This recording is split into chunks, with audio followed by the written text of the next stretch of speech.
मुझसे 2 दिन का सब्र नहीं हो रहा था। मन में उत्साह और एक उमंग सी थी। मैं 14 फरवरी का बेसब्री से इंतज़ार कर रही थी, क्योंकि अनंत के साथ मेरा फर्स्ट वैलेंटाइन डे था। उस दिन मैं पूरे 17 साल की होने वाली थी, यानी 14 को मेरा बर्थडे भी था। इस बार मेरे मन में एक अजीब सा उत्साह था। अनंत ने 14 फरवरी को मुझे अपने घर बुलाया था और वो मुझे अपने परिवार से मिलवाना चाहता था।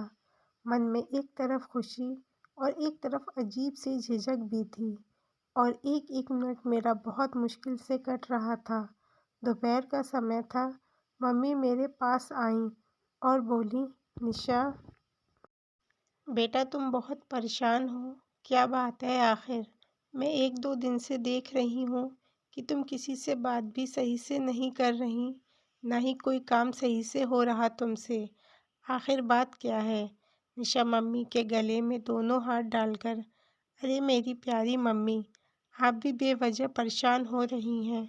परसों मेरा बर्थडे है, उसकी ही प्लानिंग कर रही हूँ। मन में बस यही उधेड़-बुन चल रही है कि पार्टी घर पर करूं या बाहर, समझ में नहीं आ रहा।" निशा की माँ कहती है, "अरे बेटा, इसमें इतना परेशान होने वाली क्या बात है? तुम तो हमेशा अपने बर्थडे की पार्टी घर पर ही दे करती हो, इस बार भी घर पर ही करो।" निशा एकदम घबरा जाती है। "अरे मम्मी, वो मैं मैंने इस बार सोचा कि पार्टी कहीं बाहर करूं। वो ऐसा है ना मम्मी, मेरे सारे दोस्त कह रहे हैं कि इस बार पार्टी तुम किसी रेस्टोरेंट में देना। हर बार तुम पार्टी घर ही तो देती हो, इसलिए सोचा क्यों ना पार्टी बाहर करें।" "हाँ बेटा, कर लेना, मगर तुम्हें बाहर पार्टी करना अच्छा नहीं लगता था। चलो कोई बात नहीं बेटा, हम लोग कोई अच्छा सा रेस्टोरेंट ढूंढ लेंगे। मैं और तेरे डैडी बहुत अच्छा इंतज़ाम करेंगे।" "अरे मम्मी, आप लोग भी आओगे क्या? क्यों, हम नहीं आएँ क्या?" "अरे मम्मी, वो ऐसी बात नहीं है। मैं बस हल्की-फुल्की ट्रीट दूँगी और केक तो आप लोगों के साथ ही काटूँगी। निशा, तुम अपने पापा को तो जानती ही हो, इसलिए पार्टी रात में ना करने की बजाय दिन में करना।" "ठीक है मम्मी," कहती हुई निशा कमरे में चली जाती है। निशा के पापा जुगल राज इतने कठोर क्यों थे? 2 साल पुरानी बात है। जुगल राज के छोटे भाई अनुज की छोटी बेटी पूजा ने भागकर शादी कर ली थी, वो भी अलग जाति में, जिस वजह से खानदान का नाम मिट्टी में मिल गया था। और कुछ दिन बाद उस लड़के ने पूजा को छोड़ दिया था। फिर पूजा ने खुदकुशी कर ली थी। जब से इस खानदान में लड़कियों पर सख्ती हो गई थी, जुगलराज अपनी बेटी निशा को लेकर चिंतित रहने लगे थे। वो बस यही चाहते थे कि बस जल्द से जल्द बेटी के हाथ पीले कर दें।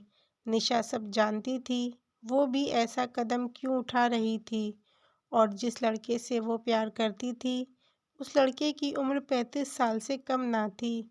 आखिर ऐसा उसमें निशा ने क्या देखा था? ये उम्र का एक पड़ाव था या सच में प्यार? आखिर 14 फरवरी का दिन आ ही गया। निशा बहुत अच्छे से तैयार हुई और वो अपनी माँ को बताकर चली गई।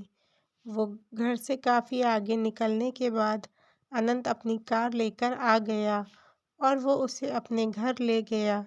घर काफ़ी दूर था। निशा अनंत का घर देखकर चौंक गई। "इतना बड़ा घर! ये घर नहीं, बंगला है।" वो चारों तरफ ऊपर देख रही थी। बड़े-बड़े झूमर। "आओ निशा, और सब फैमिली के लोग कहाँ हैं?" "अरे आज सब लोग घूमने गए हैं।" निशा को कुछ अटपटा लगा। "अरे डरो नहीं निशा, आओ मैं तुम्हारे लिए कॉफ़ी लाता हूँ।" अनंत निशा के पास आकर उसे गले लगाता है। निशा शर्माकर, "अभी शादी हो जाने दो।" "वो भी हो जाएगी अनंत, निशा के लिए काफ़ी लाता है।" दोनों कॉफ़ी पीते हैं। कॉफ़ी में नशा होता है। निशा बेहोश हो जाती है।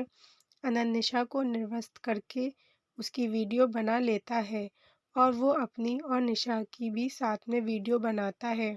थोड़ी देर बाद निशा को होश आता है। अनंत ने काफ़ी हल्का नशा मिलाया होता है। "अरे तुमको क्या हो गया था? तुम्हें थकान है या तबीयत सही नहीं?"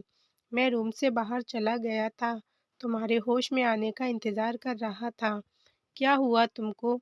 निशा को लगा कि वो बेचारा बाहर चला गया था। आजकल के लड़के ऐसे कहाँ? वो अनंत के गले से लग जाती है। बहुत अच्छे हो तुम अनंत। अनंत भी निशा को गले से लगाकर पीछे मुँह करके मुस्कुराने लगता है। निशा कहती है, हाँ वो 2-3 रातों को मैं सोई नहीं थी और खाना भी सही से नहीं खाया था। तुमसे मिलने की खुशी थी। अनंत निशा को red rose bouquet, chocolate, teddy bear बहुत गिफ्ट देता है, जिसे देखकर निशा बहुत खुश होती है। चलो निशा, मैं तुमको छोड़ दूँ, वरना रात हो जाएगी। तुम्हारे पापा परेशान होंगे। अनंत की इस तरह की बातें सुनकर निशा का मन और खुश होता है और सोचती है कितना केयरिंग है अनंत। फिर वो अपने घर चली जाती है और पूरी रात निशा अनंत के ख़्यालों में खोई रहती है। रात के 3 बजे अनंत की कॉल आती है। निशा, तुम अभी तक सोई नहीं? तुम भी तो नहीं सोई? निशा के होठों पर एक अलग सी मुस्कान थी। अनंत कहता है, ज़रा अपना व्हाट्सएप चेक करो।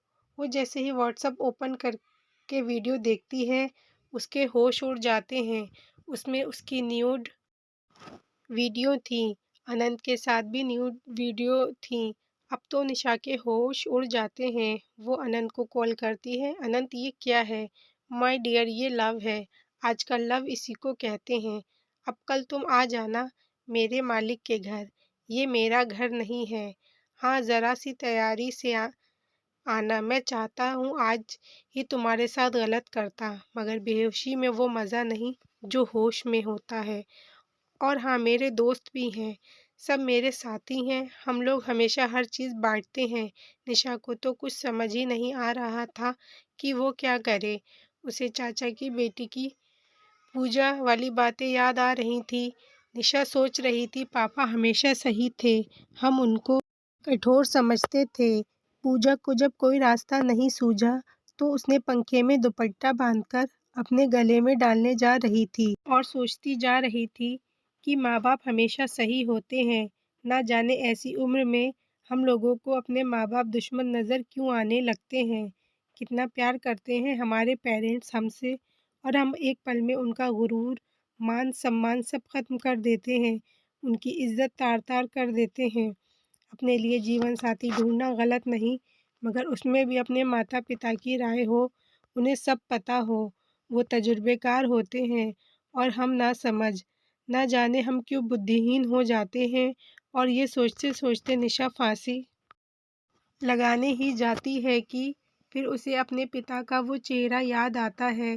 जैसे चाचा का हाल हुआ था, वैसे ही पापा का होगा। एक तरफ मेरे जाने का गम, इतनी बदनामी, समाज के ताने।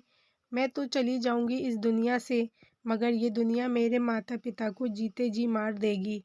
फिर वो स्टूल से नीचे उतर कर जाती है और रात में ही अपनी माँ को बुलाकर सारी बात बताती है। बेटा, तेरे पापा को कुछ नहीं पता चलना चाहिए। पीछे से निशा के पिता, अच्छा तो ये लड़ाई तुम दोनों अकेले लड़ोगी, मैं अपनी बेटी के साथ हूँ। निशा बहुत रोती है, अपने माता पिता से माफ़ी मांगती है।